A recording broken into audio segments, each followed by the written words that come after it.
It looked like somebody was bent over and had their head in the window of the deer blind. It either heard me or smelt me, and he pulled his head out of the tent and stood straight up, and that shocked me.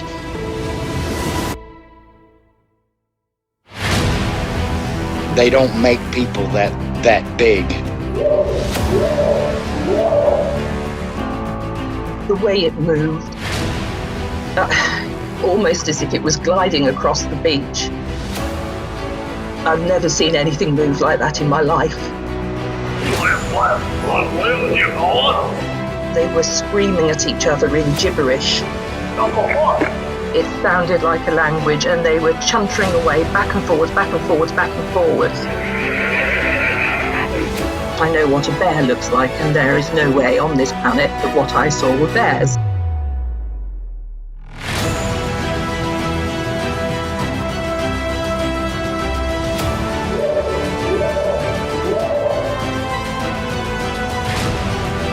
911, what are you reporting? Jesus Christ, you better... Sir? Zia! Hello? Get somebody out here.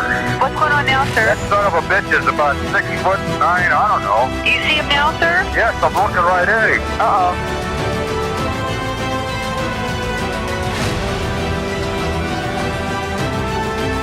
This is Tina from Athens, Georgia, and you're listening to Sasquatch Chronicles.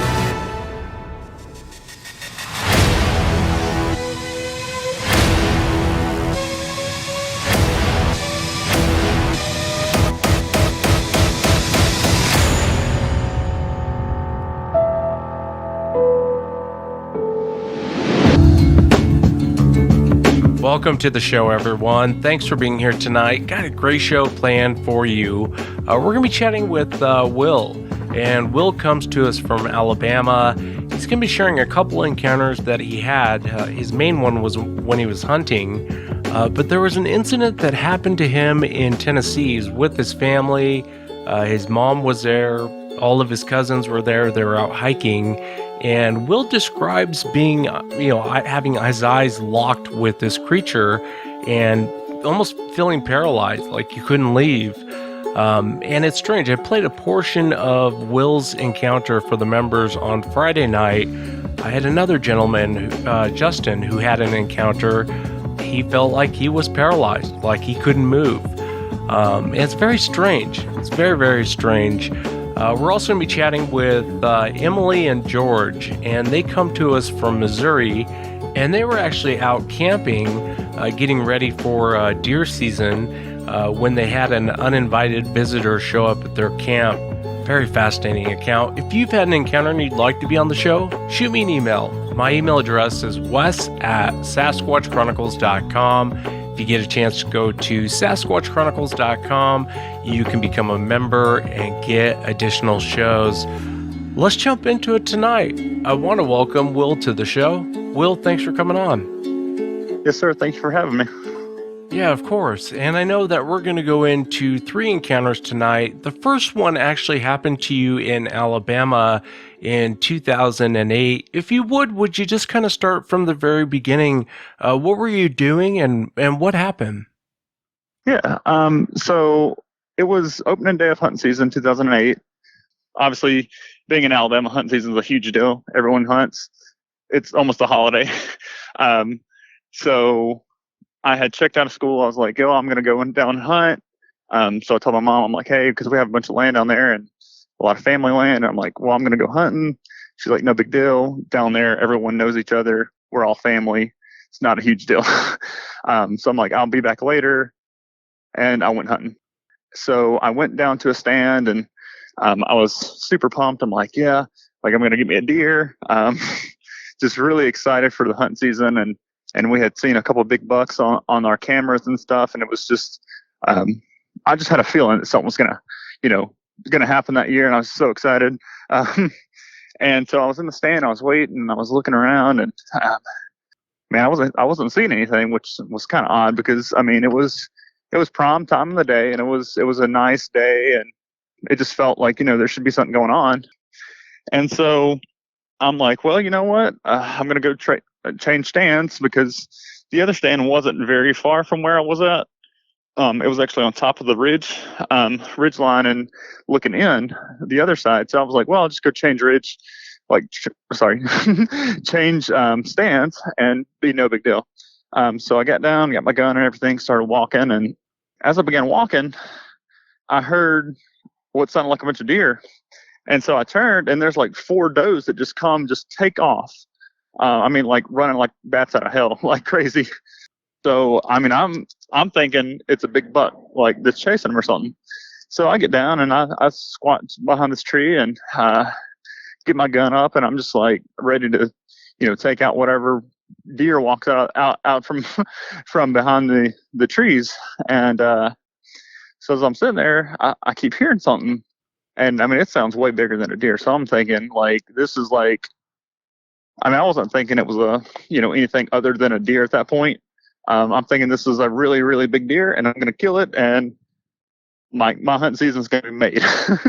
And so as I'm crouching down, and the sound of these footsteps are getting closer, and I'm shaking because like I feel like this thing's about to come out, and it's going to be huge, and it's going to be great.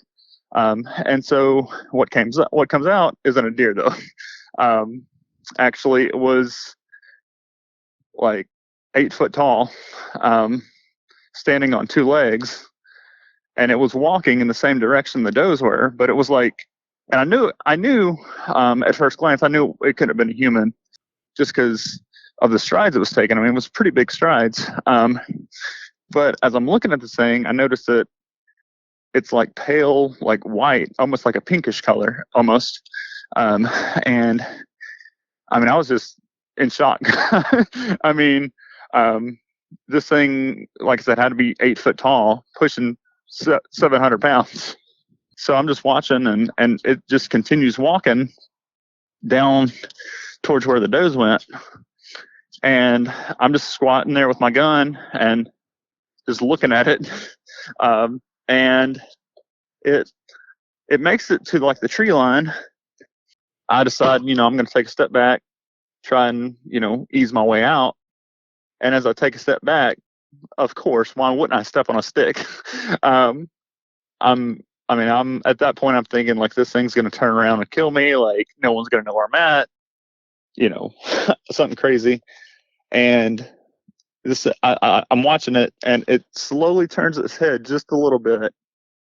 And then it continues to walk inwards to where the does went. So it walks in the tree line. I just sat there for probably 35, 40 minutes after it had gone to make sure that it was gone. And then I just slowly backed up. I never turned my back. I just backed out of there. So I went, and I didn't say a word about it for a year and a half. I finally told my uncle who works our land down there a year and a half later what I'd seen. I'd kind of described it to him, and he's like, "You saw that white thing, didn't you?" And I was like, well, yeah, like, did someone else see it too? Like, was someone else down there? And he was like, no, he's like, I've seen it. And I was like, you didn't tell me about it.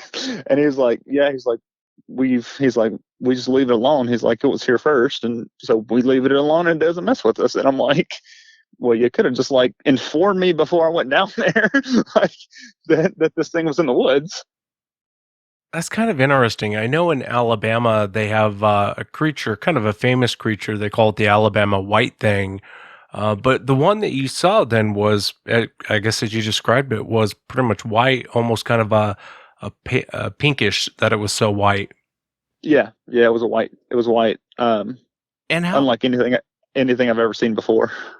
How far away from you was the creature, Will? I was probably like 75 yards away when it stepped out. Oh, I gotcha. So it's not like, 75 yards, we're talking just over 200 feet away. So it's not like it's like right on top of you. No, it wasn't like right on top of me. But like I said, I got, I had a perfect view of it. Cause of like, I was going up the ridge, like up the hill and looking down. So I had like the perfect view of it and everything. I gotcha. Yeah, it's still relatively close. It's 200 yards or 75 yards away, 200 feet, still relatively close. And I know this is 2008. Prior to talking to your uncle, when you saw this creature, did you know what it was? I mean, I've always believed in Bigfoot and stuff like that.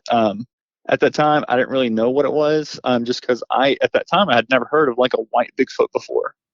It was foreign to me. I never heard such thing as a white Bigfoot. um, and I think at that time, I really didn't know exactly what I'd seen. I just knew I had seen it. And I know you said your uncle kind of works that property. When you talked with him, he had obviously seen it, but it didn't sound like there was any sort of aggression that ever took place with this creature. I would assume he would have warned you before going down there. No, as far as I know, and to this day, all of the reports that I know about, there's never been any like type of aggression. I think it was more of it was looking for food.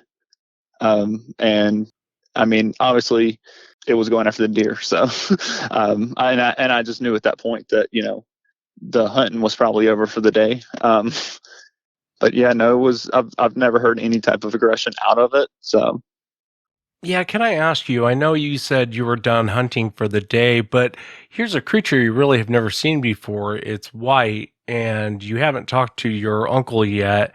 Did it have an impact on you to where you thought maybe I shouldn't go back there and hunt, period? not necessarily. I mean, I think for that one, at least, it just made me kind of aware. I mean, I've been out there a couple more times. I haven't personally seen it again. I know other people have that have been hunting that have hunted out there. I haven't. I think it's more of there's this understanding that okay, we don't bother it; it doesn't bother us. So I think that it just kind of made me aware, as not so much fearful. And I know the very last encounter really shook you up, and we'll get to that in a moment. About 8 years later or so, you had an encounter in Tennessee. If you would, when did this encounter happen? And just walk us into what you ended up seeing that day. So the second one was in 2016, I believe. Yeah, 2016. Um, it was in a place called Indian Mound, Tennessee. It's a little small town out in the middle of nowhere. My girlfriend lived out there at the time, and I had went with her and all, and I had a couple of stuff out. Well, I mean, this was in the time when we had broken up. I had a couple things out there of mine that she had. So I'm like, well, I called her. I was like, hey, I'm going to go to your house. I'm going to get my stuff if that's all right. She's like, yeah, like I left it on the porch. No one's home. Just go out there, get it.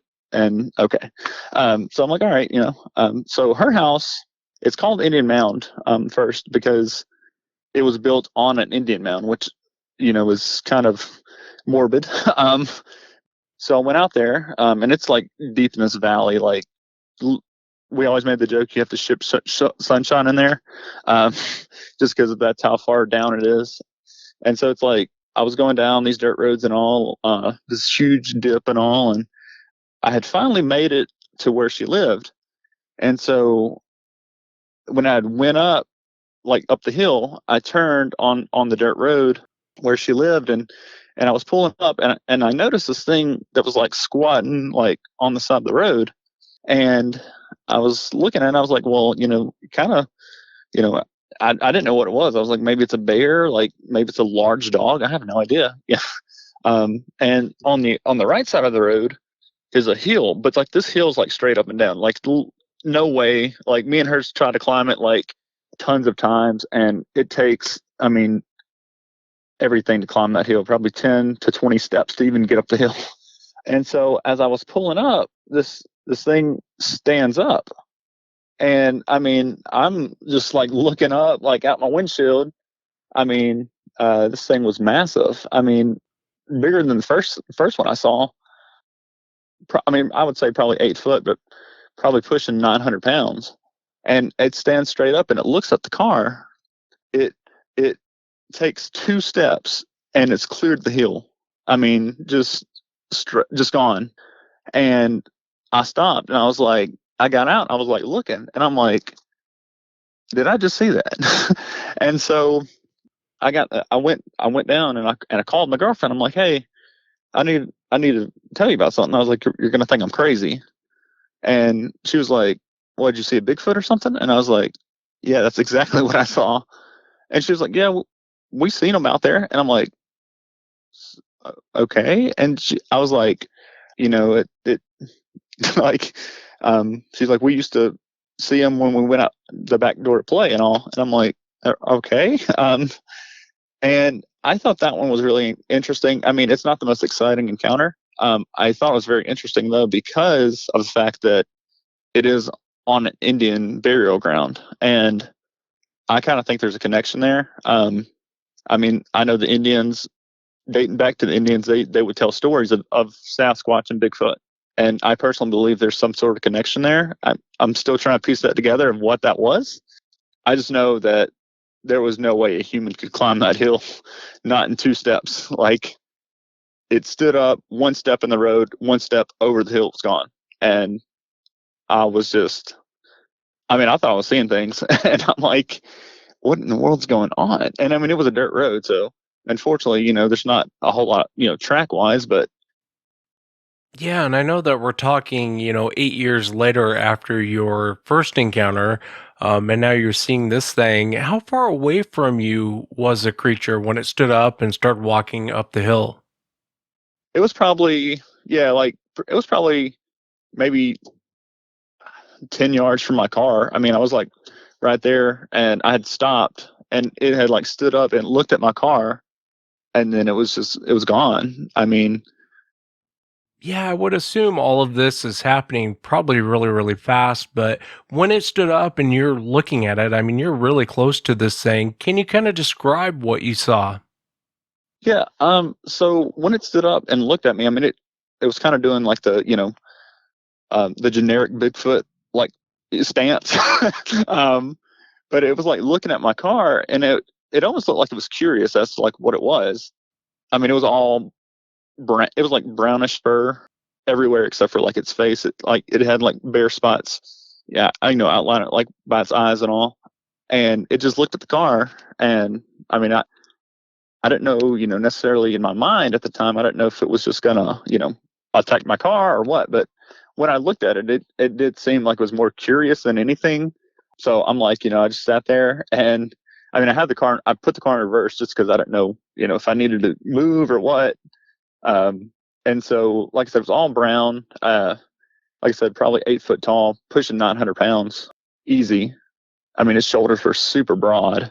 And I mean, honestly, I felt like a little toy car next to it. I thought, I was gonna play with my car like a Hot Wheel or something. Honestly. Yeah, I can imagine pulling up and being pretty terrified. This thing's right there in front of you. I know you were breaking up with your girlfriend at the time, but the whole time you dated her, did she not bring up the fact that she was seeing these things on the property? I think she had mentioned it at one time, and I thought she was joking, maybe, because she also said that the house was haunted, which, I mean, looking back now, it explains a lot. So, I mean, I probably thought in the moment that she was just joking or something, or just saying that, just because, she knew I believed or something. Yeah, and I think that actually makes a lot of sense. Sometimes when people are so straightforward, you think that they're joking and they're not. I know that the last one is the one that really bothered you the most, and there was a bunch of eyewitnesses there with you. If you would, when did this happen? And I know it happened in Tennessee. Kind of walk us into what you were doing and what ended up happening that day. This one happened 2018, and I probably my most terrifying encounter. It's really hard to talk about. But I do want to share it. I haven't shared it with many people. I've shared it with 4 people. One of those is Bobo from Finding Bigfoot. Me and him talk a lot. Great guy. But it was in the springtime, and I remember it so vividly. It was a cold day. It was a little damp. It had been raining a little bit, and I was with my family. I was like, let's go and let's go to the park here. I mean, it's not really a park. It's like just a creek and a bunch of caves and all back there. And I'm like, let's go here. I want to take some pictures. No one's going to be there. It's fine. Which usually there's a ton of people there. I mean, it's like the hot spot. When we got there was no one there at all. We parked and we started walking down, and I mean, it was a little chilly and all. And we start down the trail, and I noticed this tree, this large, just huge tree that had been laid down over the trail. And I thought it was peculiar just because, it hadn't stormed or anything. There was nothing, there was really no reason that a tree should be down, like that, just randomly.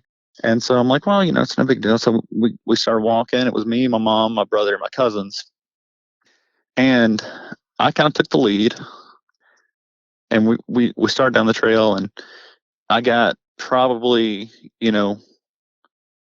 within like 5 feet of this tree when this creature popped its head over, and it just looked at us. And everyone just kind of stopped.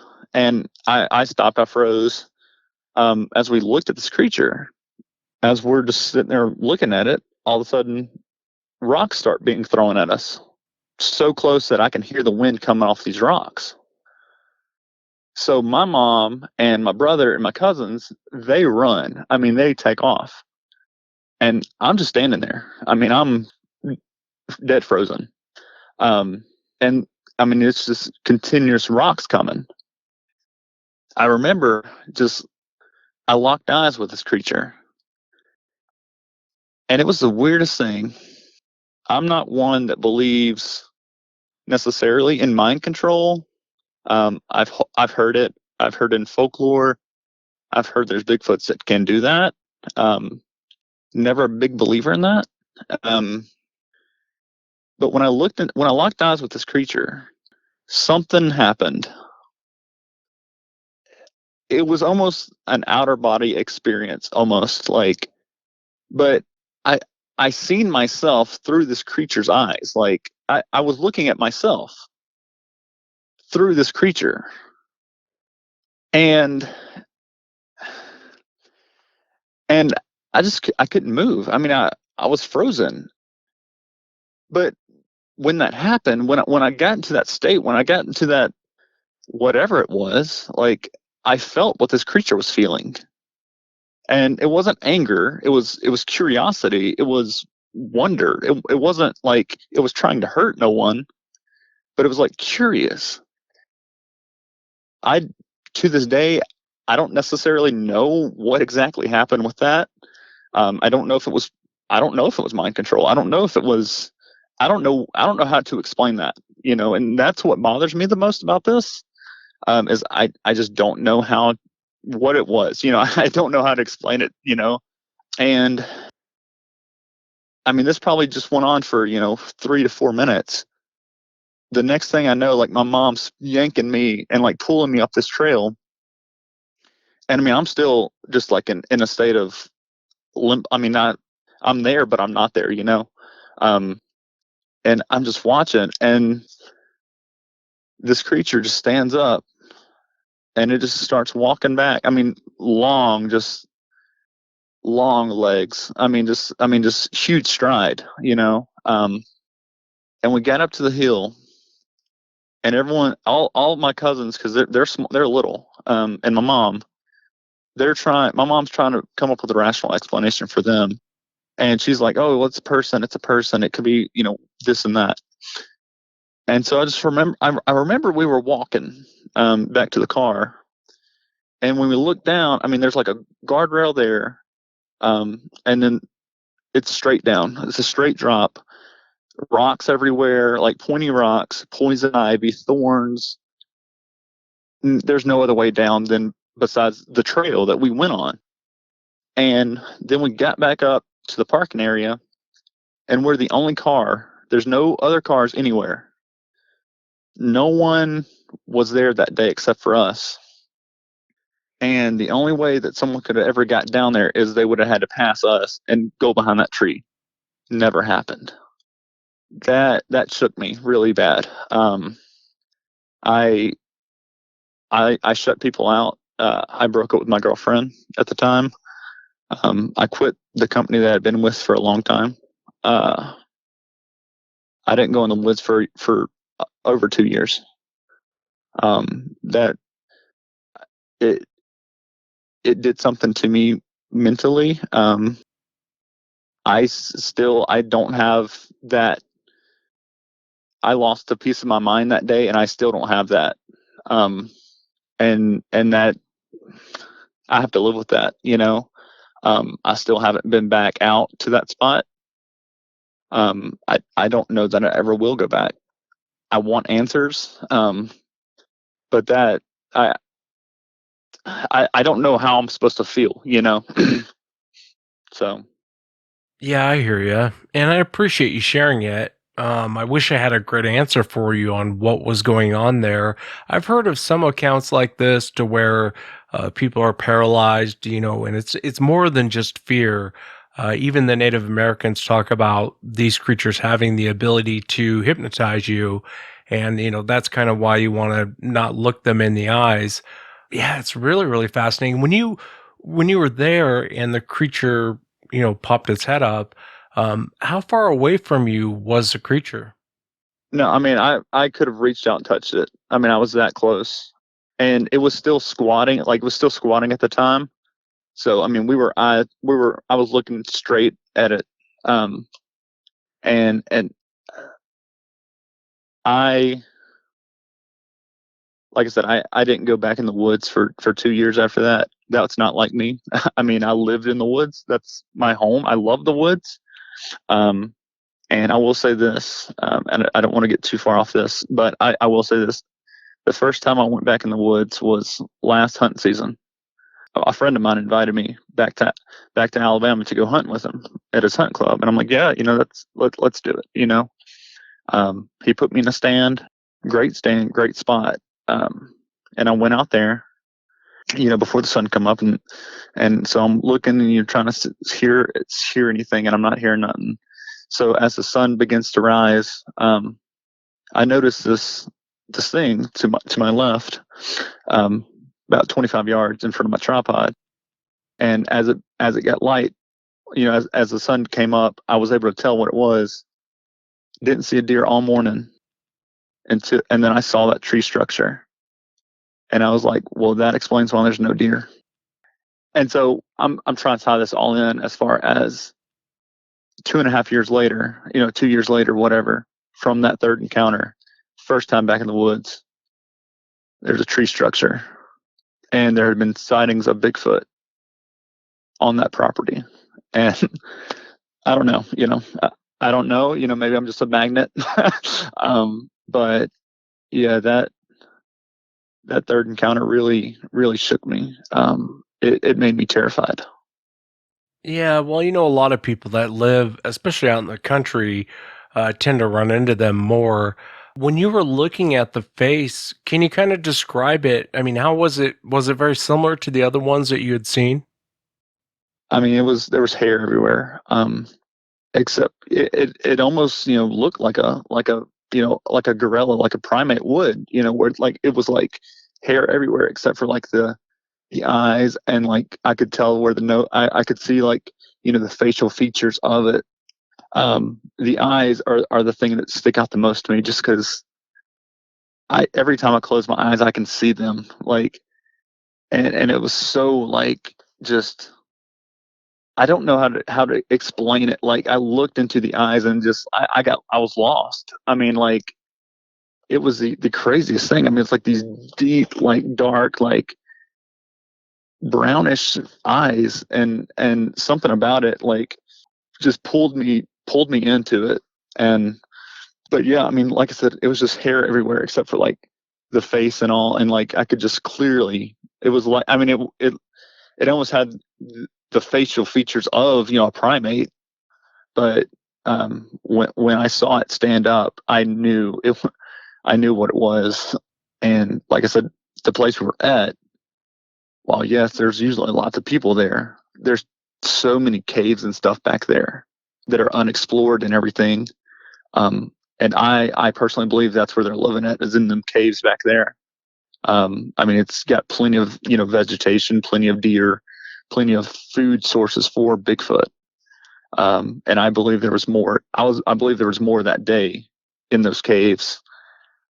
Yeah, it definitely sounds like there was more than one. I mean, you're seeing one and you're having rocks thrown at you and your family.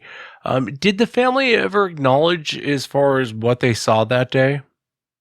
Yeah, my mom, she has, like I said, she was trying to rationally explain it, for the kids' sake. But yeah, she acknowledges it now. We we've talked about it once, and I mean, she's a believer too, and she knows what it was. But like I said, I think she was more of trying to rationalize it for the little ones, so they weren't scared. Yeah, I think that's understandable. Your mom trying to keep everyone calm and cool during this whole incident. And it's very strange as far as you guys locking eyes and the feelings that you were getting. And you had these three experiences in your life. The first one you were hunting, the last two were kind of random that have happened to you. And you got a chance to really look at these creatures, look into the face of them. And there's kind of this debate, online. Is it an ape? Is it a man? Is it a demon? Is it an alien? And there's really no wrong answer. But if someone were to ask you, Will, what is Sasquatch? What would you say to them? Honestly, that's something that I have. I mean, I've done a lot of research. I've done a lot of thinking and all. Um, I think it's a. This would be the easy answer, like a humanoid ape. But I mean, honestly, that's what I think it is. I mean, I think it's part human, part ape. I mean, I don't really know another way to explain it. I don't think it's necessarily a demon because it's not out to hurt you. I don't think. I mean, obviously, I know there's aggressive Bigfoots. That's something for another time. A lot of people don't understand that, there's more than one type of Bigfoot. There's different species. Um, Yeah, well, I mean, we theorize that. No one really knows that. yeah. But, just based off of, still, encounter stuff like that, different stories from Indian tribes, that's what, we theorize. Yeah. But a majority of them aren't necessarily aggressive. Now, territorial, yeah, they might be. So, we might mistake the aggressiveness for them just protecting their territory. But as far as what I believe it is, I don't think it's out to necessarily hurt people. Personally, I think I want to say it's half human, half ape. I would lean more towards, it's a species of an ape, and I want to lean towards that. But I think it's like a mix. I think it's.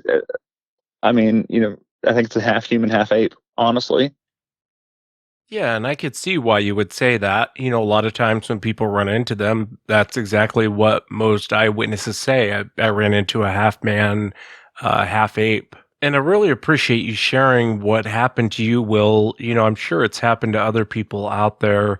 And it's kind of like what you and I were talking about off the air with the Native Americans. They would always tell you not to look these creatures in the eye, in the eyes. And the reason for that is it was kind of two reasons. One, they generally got pissed off or mad when you stared them down.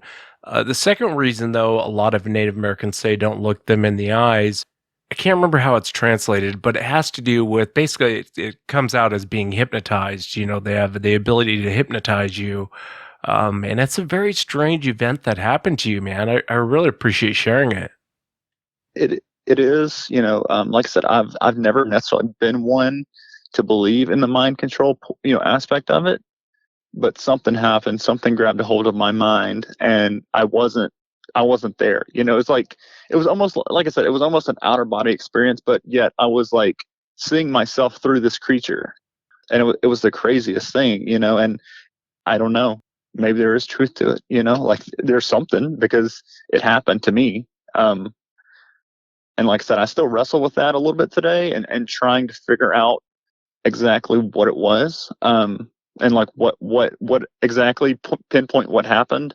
And I might not never understand exactly, but I definitely am leaning like more towards there is some truth to that mind control because it happened.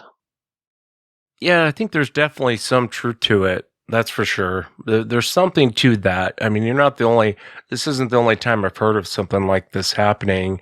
And I wish I had a great answer for you on what was going on there, or why it affected you in the way it did. But I'm really glad that you took the time to come on and share what happened to you, because, maybe someone listening has experienced something much like what you did, Will.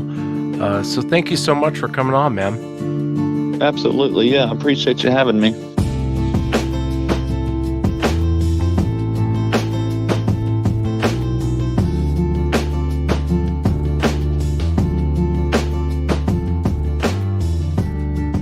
Next up on the show, I want to welcome Emily. Emily, thanks for coming on. Thanks for having me. Yeah, absolutely. I know we also have George. George, thanks for being a part of the show, man. Hey, thanks for having me. Yeah, I appreciate you guys being here. And I know that you guys had a very strange encounter out there in the Mark Twain National Forest in Missouri. Emily, why don't we start with you? This just happened a few weeks ago, didn't it? Yeah, we were going down for deer season, and it was actually Christmas night that we went down, and we were meeting one of our friends down there as well. And we got down there around 7:30 and then just kind of went to sleep. We had our dog in the back. And then our friend came down. He came down a couple hours later, and then our dog woke up and started barking. So we looked up, and our friend had gotten down there. Well, when I looked up, I saw my friend standing at the driver's side door, and then I saw somebody else standing behind the trunk. I figured another one of his friends had tagged along, but then we woke up the next morning, and it was just him. And then I know George saw more about how the shadow-type person looking moved. Yeah, it's strange. So it's you and George, Emily, and you guys have a friend that's coming. He shows up. And you guys thought he brought someone with him because there was someone standing by the car. Let me ask you, are you guys in a camper? No, we were sleeping in a van. Oh, I gotcha. Well, let me ask you, George, what did you end up seeing? So this happened for 2 nights in a row. It was Friday night, which was Christmas, and then the next night on Saturday. So the first night, I fell asleep as soon as we got there. So when he got there, I looked up, saw it was him. I was like, okay. And then I kept dozing off, waking up. He was like messing around with the fire. Like, we didn't even have a fire. He was just trying to start one because he's just, a kid. And I see this thing. I thought it was a person because, she goes, oh, there's blah, blah, blah. Someone's here. It's like, okay. But I saw this thing at the back of his car, and then it took 4 steps and got out of view. So I was like, oh, whatever. I'm just going back to sleep. I thought it was one of his buddies. So what kind of happens next? Now you guys are there, 2 nights in a row, correct? Yeah, 2 nights. Yeah, so the next night we ended up sleeping actually in the van with our friend. And we had both of our dogs in the van too. One was in the front seat and one was kind of sleeping in the back with us. And then in the middle of the night, both of the dogs started going crazy and barking at the back window right by where we were sleeping. And then George heard some knocking on the window. It was such a hot night, so we cracked like all the windows, and we finally fell asleep. And then out of nowhere, this was like everyone's dead asleep. The dog just, the meanest growl and bark you've ever heard her, She's just, woo, woo. I'm like, whoa, calm. It woke me up like it was nothing. And then she was just staring out the window, like right where the crack was. And I was like, I can't do anything, like this, I could feel this thing. I felt like it was right behind me, because my head's right next to the window. I couldn't grab the gun. I couldn't, because we were all like, I was messing around the first day. I was like, oh, so Christian doesn't have a buddy here, so I guess it was just Bigfoot, ha. And it was crazy that it kind of happened again the next night. And then we had also had a pumpkin down there, And we put it by our van and then went to sleep in the van. And then the next morning we woke up and it was moved about, 10, 15 feet away? Yeah, 10, 15. With no scratches on it, no marks whatsoever. It was set right side up, but none of us moved it. And then we went out to sit for our hunt. And then when we came back, as the sun was a lot brighter, it was hitting the car and you could see 3 big handprints on it. 2 of them were like somebody almost looking inside of the van. It was on the window that the dogs were barking at. And then there was also one on the back windshield. Yeah, and you guys sent me a picture of the handprint, and handprints are so hard to capture, especially on camera. But what you guys sent me, there's definitely handprints on the van. Now, Christian, did you guys ever talk to him? Did he ever see anything that night? Yeah, sadly, he didn't see anything. And what's really weird is, because he had a dog and it was him. And I know me and Christian has been in the woods our whole lives. We grew up down there. And he didn't hear this thing. And it was, 5 foot from him? Yeah, he didn't even right on the other side of the car. He said he didn't even really feel the feeling of like somebody was there watching him or anything. Yeah, and I know this is a really brief encounter, but I'm glad to have you guys on the show because of kind of how this encounter went down. I mean, it's really weird. Your friend shows up, and you guys have been waiting for him, and when you look out, George, you're like, oh, Christian brought a friend with him. But the fact that it was right there next to Christian, he was getting something out of the car. He's down by the fire. This thing's within a few feet of him, and he never even knows it's there. The handprints that you sent me, when you guys got out, was there only that one set of handprints? So it was a set of them, and then there was one on the back trunk. But just the one. Yeah, just the one on the trunk. But it was crazy to put our hands up there next to the handprint and seeing how much longer the fingers are and how much wider the palm is than any one of our handprints. It doesn't even look like a human handprint, honestly. It's way bigger. Yeah, the thumb was real round, and the actual palm wasn't much wider than mine, but the fingers were 2 or 3 inches bigger than mine. Yeah, it makes me wonder what was going on there. If it was like a juvenile coming to check you guys out. There's probably more than one. Yeah, I'm assuming you guys have been to this area of the Mark Twain before. Yeah, I've been down there my entire life hunting. It's where we've always been camping, in this open field. Have you guys ever experienced anything else while being down in this area? No, nothing crazy. I mean, there's always that weird, you always hear wood cracking and feels like, someone's watching you whenever you're sitting by the fire at night. I always get that feeling. Yeah, it is a little creepy. It's just the dark. And then you hear the dogs out of nowhere just start barking and trying to go to it. And we're like, no, stay where we can see you. She did. Yeah, she ran off to the point where we couldn't see her, and she hardly ever does that.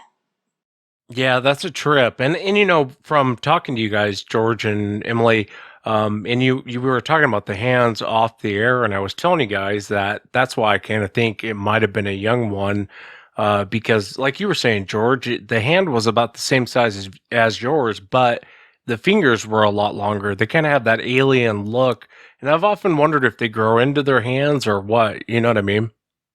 Yeah. Well, I looked up because it was Christian's van. And I looked it up. It was a 2005 Dodge Caravan to see actually how tall this thing could be. And it would be 5.5 to 7 foot tall, depending on how far in front or behind the car it was when I saw it. But it took 4 steps and it was gone in the dark.